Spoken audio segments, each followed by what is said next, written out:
बेटी है जिसका मर्डर हो चुका है। आप ये तस्वीर देख सकते हैं। हेमा भगत इस बेटी का नाम है और यहाँ पर इसके बेबस माँ बाप जो हैं वो यहाँ पर मौजूद हैं। ये इनकी माँ है रोती हुई, आप देख सकते हैं इन तस्वीरों में। इस साइड इनके बाप हैं, हेमा भगत के पिताजी हैं, इस साइड इनके भाई हैं। शादी कब हुई? उसकी हुई थी 2018 में हुई थी। हमने अपने बेटे की शादी थी, समझो 17 अक्टूबर को की थी हमने अपने बच्चे की शादी। तो उसके बाद समझो जैसे हमने शादी की, समझो उसके बाद 1-2 महीने के बाद समझो उसको ना इन्होंने तंग करना शुरू कर दिया। समझो वो रोज़ मुझे फ़ोन करती थी कि मम्मा जी मेरी सास और मेरी ननद और ये मेरा घर वाला मुझे बहुत तंग करते हैं। मैंने बोला बच्चे कोई बात नहीं, मैंने बोला चलो होता रहता है घर में। समझो उसका बोलते थे उसको यही बोलते थे कि अभी ऐसे समझो गर्मियाँ आ गई, समझो है इधर वो नहीं रह सकती थी, तो उधर समझो उसको बोलने लगे कि तेरा अब वहाँ से AC लेके आ। AC की डिमांड की इस लड़के ने, पहले हमने AC भी दिया, उसके बाद फिर उसके बाद समझो उसने वॉशिंग मशीन हमने भी दी। समझो सब कुछ जो फ्रिज अलमारी जो भी होता था समझो हमने सब कुछ अपनी बच्ची को दिया, गहने तक सब कुछ जो बोलता रहता था समझो हम अपनी बच्ची को सब कुछ देते रहते थे। समझो शादी कहाँ पर हुई थी और आप कहाँ पर रहते हैं? हम शादी की थी हमने बशना में, हम रहते हैं इधर विकास नगर पटोली में, हम इधर जम्मू में रहते हैं। हम उधर की थी, हमने इसकी शादी कर दी थी। समझो हमने वो दहेज की मांग करता था तो आपने कहीं पर भी बात नहीं की, FIR दर्ज नहीं करवाई, वुमेन सेल में बात नहीं की? वो हम ये बोलते थे कि हम यही सोचे थे कि अकेली बच्ची है, हमारी बच्ची है के की है तो चलो हमने देना ही देना है इसको।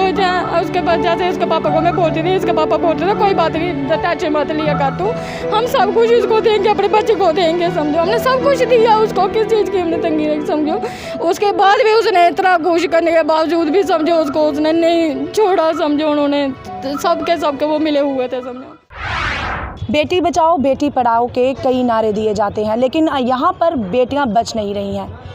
देश के प्रधानमंत्री से यह अपील भी है कि जो बेटियों से लोग दहेज की मांग करते हैं, दहेज की भी बात करें तो दहेज के लिए हमेशा कहा जाता है कि एक कुप्रथा है, लेकिन यहाँ पर एक ऐसी प्रथा बन चुकी है जो ज़रूरी हो चुकी है।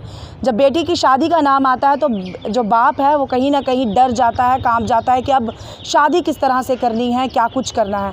तो यहाँ पर एक बेटी है जिसका मर्डर हो चुका है। आप ये तस्वीर देख सकते हैं।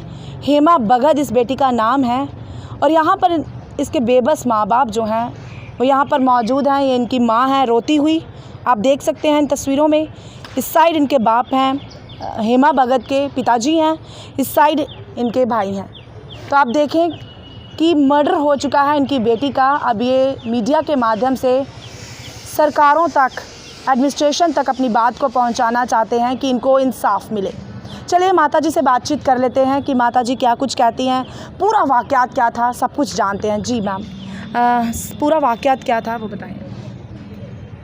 जी समझो दहेज का ही है, समझो सब कुछ जैसे जैसे हमने अपने बच्चे की शादी की, मैंने हेमा की शादी कब हुई? उसकी हुई थी 2018 में हुई थी। हमने अपने बेटे की शादी थी, समझो 17 अक्टूबर को की थी हमने अपने बच्चे की शादी। तो उसके बाद समझो जैसे हमने शादी की, समझो उसके बाद 1-2 महीने के बाद समझो उसको ना इन्होंने तंग करना शुरू कर दिया। समझो वो रोज़ मुझे फ़ोन करती थी कि मम्मा जी मेरी सास और मेरी ननद और ये मेरा घर वाला मुझे बहुत तंग करते हैं। मैंने बोला बच्चे कोई बात नहीं, मैंने बोला चलो होता रहता है घर में। समझो उसका बोलते थे उसको यही बोलते थे कि अभी ऐसे समझो गर्मियाँ आ गई, समझो है इधर वो नहीं रह सकती थी, तो उधर समझो उसको बोलने लगे कि तेरा अब वहाँ से AC लेके आ। AC की डिमांड की इस लड़के ने, पहले हमने AC भी दिया, उसके बाद फिर उसके बाद समझो उसने वॉशिंग मशीन हमने भी दी। समझो सब कुछ जो फ्रिज अलमारी जो भी होता था समझो हमने सब कुछ अपनी बच्ची को दिया, गहने तक सब कुछ जो बोलता रहता था समझो हम अपनी बच्ची को सब कुछ देते रहते थे। समझो शादी कहाँ पर हुई थी और आप कहाँ पर रहते हैं? हम शादी की थी हमने बशना में, हम रहते हैं इधर विकास नगर पटोली में, हम इधर जम्मू में रहते हैं। हम उधर की थी, हमने इसकी शादी कर दी थी। समझो हमने वो दहेज की मांग करता था तो आपने कहीं पर भी बात नहीं की, FIR दर्ज नहीं करवाई, वुमेन सेल में बात नहीं की? वो हम ये बोलते थे कि हम यही सोचे थे कि अकेली बच्ची है, हमारी बच्ची है की है तो चलो हमने देना ही देना है इसको। उसके बाद जैसे उसके पापा को मैं बोलती थी, इसके पापा बोलते थे कोई बात नहीं, टेंशन मत लिया कर तू, हम सब कुछ उसको देंगे, अपने बच्चे को देंगे, समझो। हमने सब कुछ दिया उसको, किस चीज़ की हमने तंगी नहीं, समझो। उसके बाद भी उसने इतना कुछ करने के बावजूद भी समझो उसको उसने नहीं छोड़ा, समझो। उन्होंने सबके वो मिले हुए थे, समझो। सबके किस वक्त उसका मर्डर हुआ? ये हुआ समझो रात को, हमें जो तो पता नहीं, हमें 7:30 बजे तक बेटी मेरे साथ बात करती रही, समझो। लास्ट बार इस लड़के से मेरी बात हुई, मैंने उसको पूछा, मैंने बोला क्या बात है, मैंने बोला अब तेरी माँ की डिमांड कौन सी आ गई, मैं क्या इन्वर्टर क्या करना, मैं क्या आपने, मैं क्या आपके पास इन्वर्टर नहीं है? बोलता था नहीं मम्मी इन दोनों की बराबरी चल रही है। मैं उसको पूछना चाहती हूँ कि ये कौन सी बराबरी हुई है अब, है बेटी तो मेरी मर गई, तेरी माँ तो जिंदा है ना, अब ये कौन सी बराबरी चल रही थी? बराबरी चल रही थी, उनके घर पे जो सामान था उसकी बराबरी चल रही थी। अगर घर पे फ्रिज है तो एक और फ्रिज चाहिए, अगर AC है तो एक और AC चाहिए, इस तरह की बराबरी चल रही थी। समझो जैसे बोल चाल में मारपीट में समझो वो करती रहती थी कि उसको धमकाती रहती थी, मैं तेरे को मारूंगी, चिंडेरूंगी, तेरे को मैं ये करूंगी वो करूंगी, तुझे मार दूंगी, समझो। हर किस्म की समझो उसको धमकी देती, तू मेरी पसंद की बहू नहीं आई है, तू मेरी पसंद की बहू नहीं है, तू मेरी है, वो बोलती है, समझो। मेरी बेटी को हर बार भी उसने ना ऐसे ही बोलते, पसंद की बहू क्यों नहीं थी? उनकी मर्जी नहीं थी?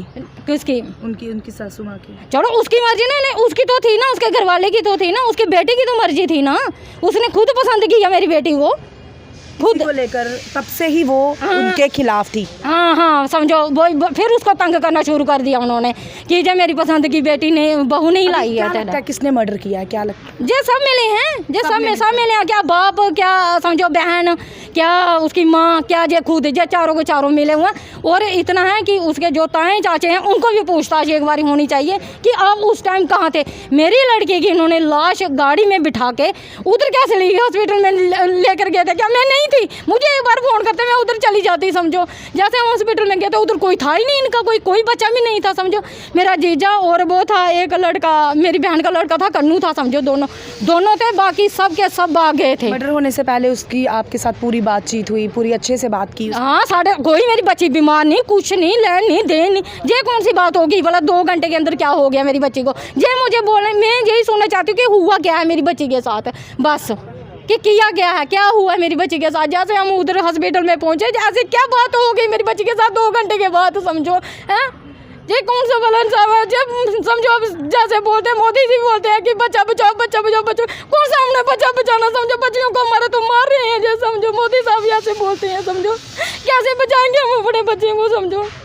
समझो टेलीफोन में उसको फ़ोन ही लेके देता, उसका फ़ोन तोड़ दिया उस लड़के ने कि ये ऐसे करे कि माँ बाप के साथ बात नहीं करे, हैं फ़ोन तोड़ दिया। फिर आई बोलती है मम्मी मुझे फ़ोन चाहिए, ये बात नहीं करने देते। मैंने बोला कोई बात नहीं, समझो। 7,000 का अपनी बच्ची को मैंने फ़ोन लेके रिचार्ज तक मैं अपने घर दी थी, समझो। अपनी बच्ची का बोलता था तो तूने अपनी माँ के साथ बात करनी है तो अपनी उनको बोल कि वो रिचार्ज करके देंगे। ये कौन सी बात हुई? बता अपनी माँ को बोल टाइम से फ़ोन किया कर। मेरी बच्ची थी, मैंने पैदा की थी, सब कुछ किया था, मैं अपनी बच्ची से टाइम लेती। ये कौन सा बहुत वो हो गया था जो तुम्हारे स्कूल में लगा था ना, समझो। टीचर था? हाँ, म्यूजिक टीचर था। कहाँ म्यूजिक टीचर था, समझो। हैं समझो कुछ कभी पे नहीं आनी है मेरे को इसने तंग करना कि अपनी माँ को बोल के मुझे, मैंने दिया अपने बच्ची को पैसे, हाँ मैंने निकाल के दिया अपने बच्ची को पैसे कि मम्मा मुझे पैसे दो, 5,000 रुपया दो मुझे, है मुझे चाहिए, पैसे चाहिए। हम बोलते थे चलो बच्ची हमारी खुश रहे, हमने इसको देने में उठा के दे देती। मैंने बोला जे ले ले। माँ का कोई बच्चा है? हाँ है, 8 महीने का बच्चा उसका, 8 महीने का बेबी है उसका। उसको समझो जैसे मेरी बच्ची की डेथ हुई, उसकी ताई की वो है, बहू है, बलदेव की वो है, बलदेव है उसका ना, उसने गारंटी ली थी हमारे साथ। हम गए थे बच्चे को मिले, बोलता मेरी गारंटी है कि मैं बच्चे को संभालूंगा, पढ़ाऊंगा, लिखाऊंगा, सब कुछ करूंगा। उसने समझो तब से उनके पास उनका बच्चा है। यानी यहाँ पर माँ बाप भी बेबस हो चुके हैं और बच्चा भी एक 8 महीने का बच्चा है एमा का, जो इस वक्त यतीम हो चुका है क्योंकि माँ जो है वो मृत्यु हो चुकी है, मर्डर हो चुका है। एक इस वक्त हमारे साथ बेबस बाप भी हैं, इनसे भी बातचीत करेंगे। क्या कुछ कहेंगे ये? जी सर, क्या कहेंगे? किस तरह की अपील करते हैं आप सरकार से कि क्या कुछ उन लोगों के साथ होना चाहिए जो दहेज की मांग करते हैं? सबसे पहले उन लोगों के साथ क्या कुछ होना चाहिए? उनको फांसी होनी चाहिए सीधा। क्या कहेंगे आप? किस तरह से आप इस बात को लेते हैं? आपकी बेटी का और आपके दामाद के लिए आप क्या कुछ कहेंगे? देखिए 17 अक्टूबर 2018 को शादी हुई थी इनकी, हिंदू रस्म और रिवाज के मुताबिक। तो शादी के बाद से ही ये दहेज के लिए तंग व तलब करने लगा और मारपीट करता रहा। इसी दौरान इनके घर में लड़का पैदा हुआ। काश उस वक्त आपने पुलिस तक ये मसला जो है दिया होता तो आज आपकी बेटी आपके साथ होती, भले ही उसका डिवोर्स हो जाता लेकिन उसका जीवन जो था वो बच जाता। उस वक्त आपने इस तरह से नहीं किया तो यहाँ पर और भी जो हमारे दर्शक सुन रहे हैं जिनकी बेटियों के साथ इस तरह से हो रहा है वो बिल्कुल बर्दाश्त ना करें, क्योंकि हो सकता है कल को आपकी बेटी भी इस जगह पर हो सकती है। कितने बच्चे हैं आपके? मेरे 4 बच्चे हैं। 4 बच्चे हैं कि ये हेमा जो है सबसे छोटी थी? नहीं, हेमा बड़ी थी, सबसे इससे बड़ा लड़का है। एक लड़की 3 लड़के हैं। एक लड़की और यानी आपकी इकलौती बेटी थी और काफ़ी लाडली बेटी होगी। जी हाँ। तो लाडली बेटी थी, आप क्या करते हैं? मैं रिटायर्ड पुलिस अफसर हूँ। पुलिस में? जी हाँ। पुलिस में जॉब करते हैं, ऐसा नहीं है कि घर की कंडीशन सही नहीं थी, इकलौती बेटी थी। हर कोई अपनी बेटी को वो हर चीज़ देना चाहता है जिससे बेटी भी सेटिस्फाइड हो और बेटी हकदार हो, क्योंकि माँ बाप के लिए सब बच्चे एक जैसे होते हैं, चाहे वो बेटियां हों चाहे वो बेटे हों। भाई भी है, एक भाई भी है, उनसे भी बातचीत कर लेते हैं। क्या कहेंगे आप? सबसे पहले आपका नाम? मेरा नाम साहिल है। तो मैं यही कहना चाहता हूँ कि इनके ख़िलाफ़ सख्त से सख्त कार्रवाई हो और हमें जस्टिस मिलना चाहिए, और ये हर एक लड़की के लिए है। सिर्फ मेरी एक ही बहन थी आपकी, एक ही बहन जो राखी बांधने वाली थी, अब वो चले गई है। एक तरफ देश के प्रधानमंत्री कहते हैं बेटी बचाओ बेटी पढ़ाओ, आप लोगों की एक ही बहन थी। किस तरह के से देश के प्रधानमंत्री को मैसेज देना चाहेंगे इसके लिए?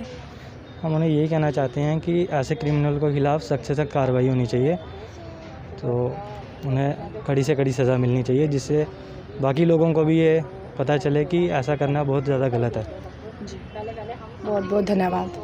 तो ये हेमा भगत जो विकास नगर की रहने वाली थी, मायके थे और बिश्ना में उसकी शादी होती है ठीक 2 साल पहले, और फिर हो जाता है वही सिलसिला शुरू जो हम सीरियल्स में देखते हैं, टीवी में मूवीज़ में देखते हैं, और अक्सर हमें लगता है कि ये मनगढ़ंत कहानियाँ हैं, ये सिर्फ़ और सिर्फ यहाँ पर ही जचती हैं, लेकिन ऐसा बिल्कुल नहीं है।